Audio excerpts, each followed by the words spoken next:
Rated T for teen.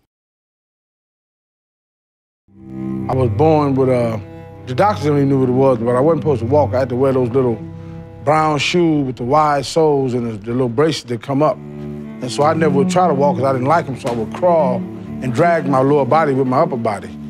And, you know, kids would tease me, mess with me, and make me cry. And when they come to stop me from crying because they feel bad about what they did, I would trip them and beat them up. And my father would sit on the porch and laugh. Said, that boy gonna be heavyweight champ one day, and be laughing. One day I was riding down the street and I seen this gym and I walked in, and then the second I walked in, I fell in love with it. When I was a kid, I used to get my ass kicked. My first competitive fight, I got knocked out. All I remember was the smell of the mats and the sound of my mum's voice screaming in the background. I was born into fighting. As my dad told me, I don't stop hitting them until they stop moving. I was 9 years old. Some little bully kid named Brian picked on me, and ever since then, I got into Thai boxing. A couple of months later, I got my revenge. The thing is, I used to get in a lot of fights in school, but I was more of the bully. And I was always the guy beating up people, and that's the reason I started boxing. I got into fighting because my good friend kicked me in the leg and I had to go to hospital.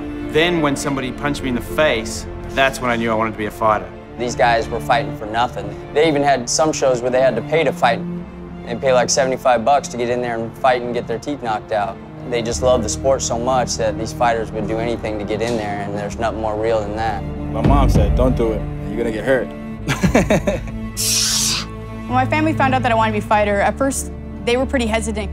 But once they saw how passionate I was about it and that I was safe while doing it, they've been fully supportive of it. My mother say, you got to be thankful for the things that you can do.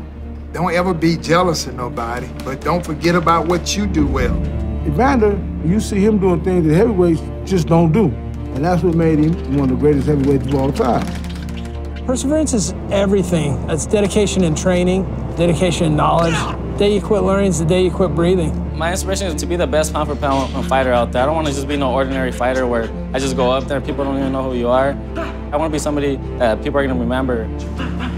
I fight for the love of the sport, the love of the competition. The difference between me and every other fighter is that I genuinely enjoy hurting people. I fight for fun.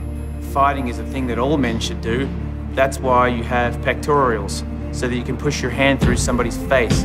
I fight because I want to be a world champion. Easy as that. I fight for honor. I fight for equality. I fight because I was born to fight. I fight for a Japanese word called giri, which is the sense of right and wrong. I fight for all the little kids that people pick on and never thought they would amount to much. I fight for Christ. I fight for my family. I fight for my country. And I will fight for you. You only get to haul off and hit somebody as hard as you possibly can once in your life. So might as well do it, right? This is your fight. This is your fight. This is your fight. This is your fight.